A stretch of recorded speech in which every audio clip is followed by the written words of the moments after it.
going to talk about, hopefully not take 10 minutes rambling on about it, but talk about what we're going to be doing for starting a group this league for, what's this league called? Trial of the Ancestors, that one. I have this blindingly bright Word document. It's great, I promise. Definitely not scuffed. And then I have a bunch of builds here listed out. So, as I've suggested, we are playing 6-man. We have a couple more people than 6 people, but that's always how group 6-man usually works. It's been how many leagues since we tried this last time? Fuck. Sentinel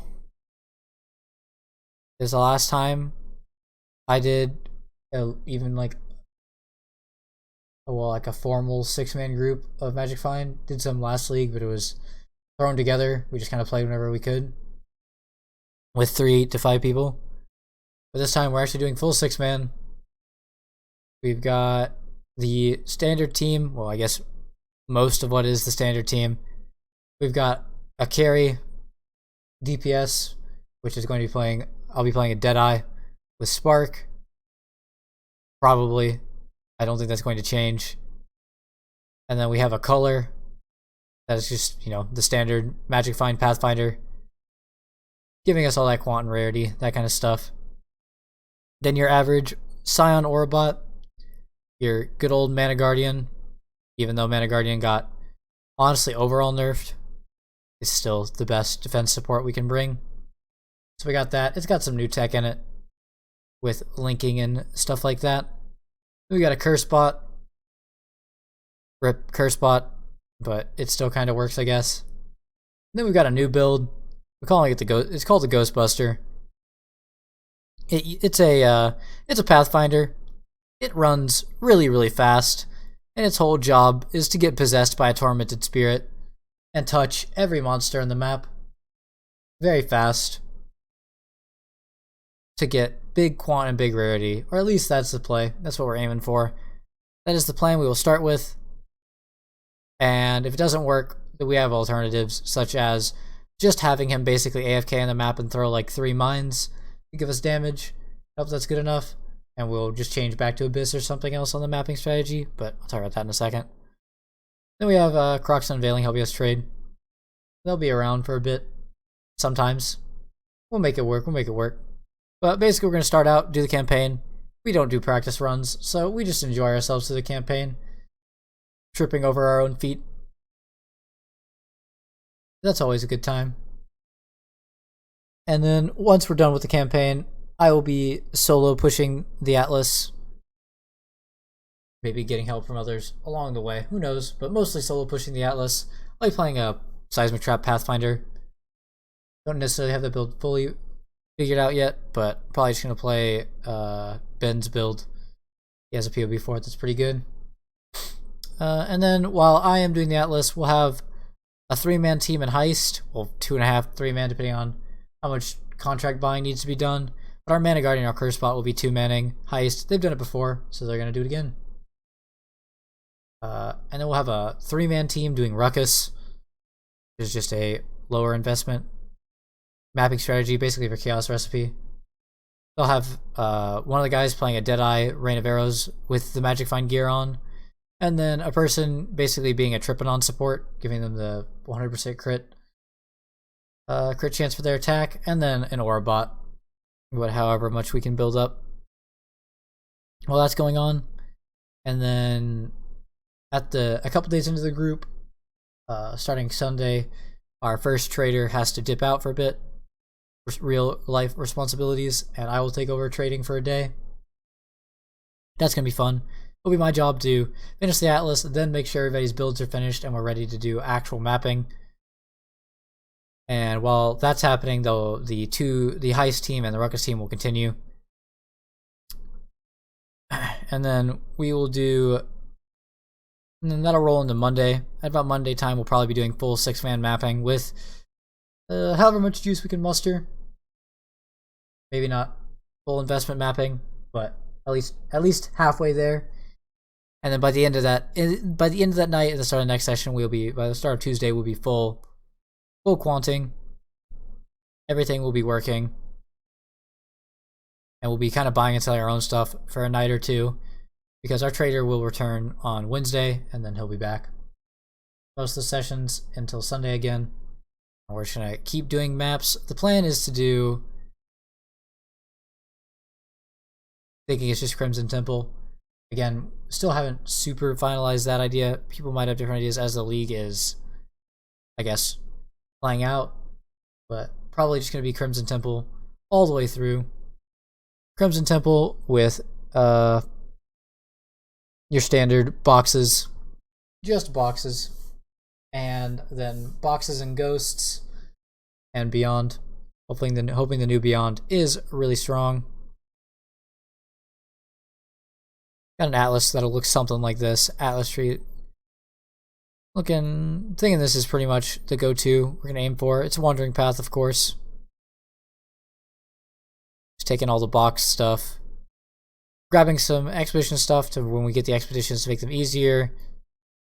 Taking the 7th gateway to be able to get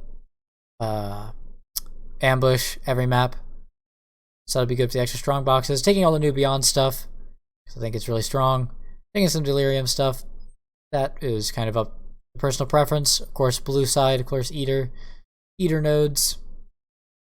And then, yeah, grab all the quant, get all the juice from the map we can. We're planning on doing elder maps as well, so grab the elder influence nodes. And then just guarantee a shrine, because it's an extra pack of monsters. Of course, the tormented spirit memes, and yeah, that's about it. Pretty straightforward. If the tormented spirits thing doesn't end up working out, we'll end up dropping all tormented spirit and additional like miscellaneous nodes to probably invest into Abyss instead.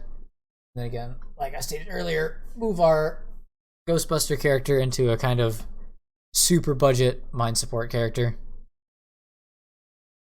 Yeah, the 3-man team will be running, I don't know, I think Essence and Ruckus with Ghosts is the play. The Ghosts are kind of just there because you can make the Exiles possessed. Hopefully they can handle this kind of thing.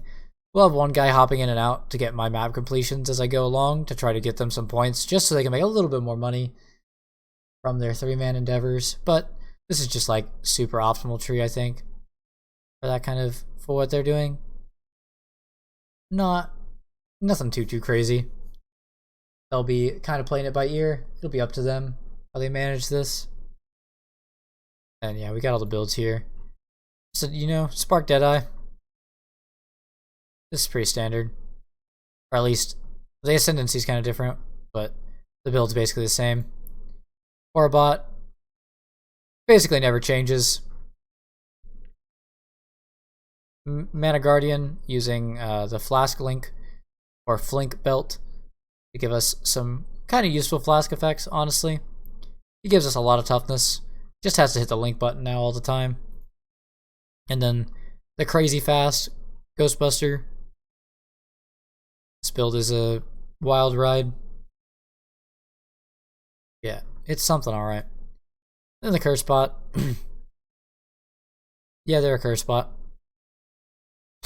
And then and then the Culling guy, who is literally just rarity jewels. A housing device for rarity jewels. Yeah, that's our plan. Those are our builds, that's the plan. Probably a good, you know, I think we're gonna get 13 days. We're gonna go for 13 days, try that out. Again, play it by ear. Usual degenerate 12-hour sessions.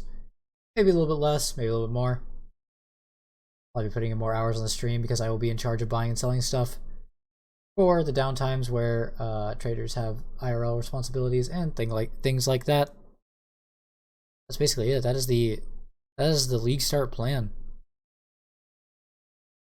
I'll make sure I send all this to our trader so he can set up stuff in the meantime. Yeah, I guess I'll put these in the description. I guess we do things like that now. I want to come here at the end and make a note that the curse spot that we have is a little different in that it is entirely blasphemy supports. There are no casting of curses in this, so it's really easy to play. You just pick up loot. And if we need damage, you might have to change. Maybe, but I don't even think he can actually give us that much damage. I guess I have Malice. yeah. Vixens is more damage. But Yeah. I think that turning your brain off is better. And if for some reason we're lacking in damage and Ghost doesn't work, I don't know. I don't even want to bring that up, but I do think that the best thing to do would be to have Randall level another character. If that doesn't work, I don't know, man. It's only a problem if like it's like I don't mind leveling another character. It's like I don't care that much, but it's just like it is going to be like 6-7 hours. It's gonna be yeah, it's a day. It's like half a day at it's my least gone.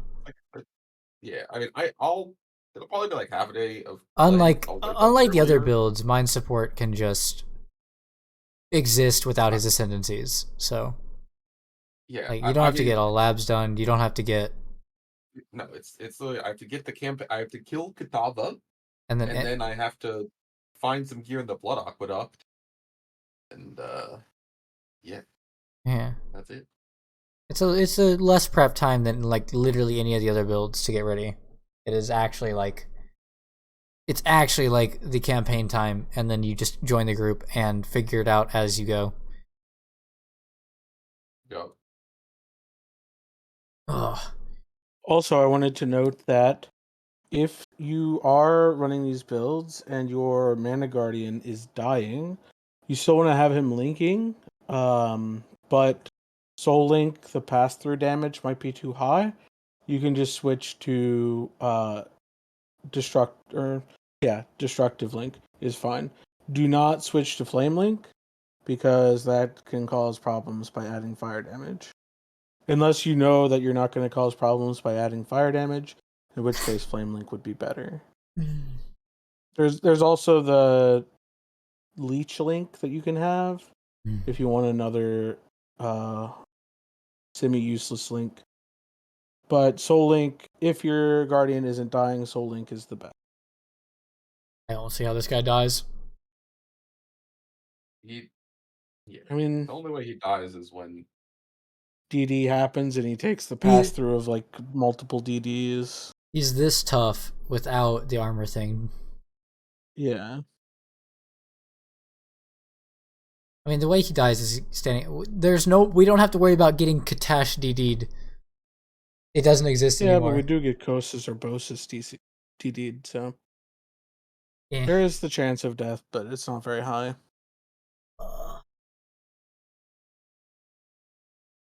I think it's super low. What does he have to send me? Also, for the Aurabot build, if you do increase the budget of it and get voices, the Aurabot build has the most room to grow, probably. The other builds have room to grow, but they won't gain as much benefit. So if you are going to invest more money into a character, it would be getting the Aurabot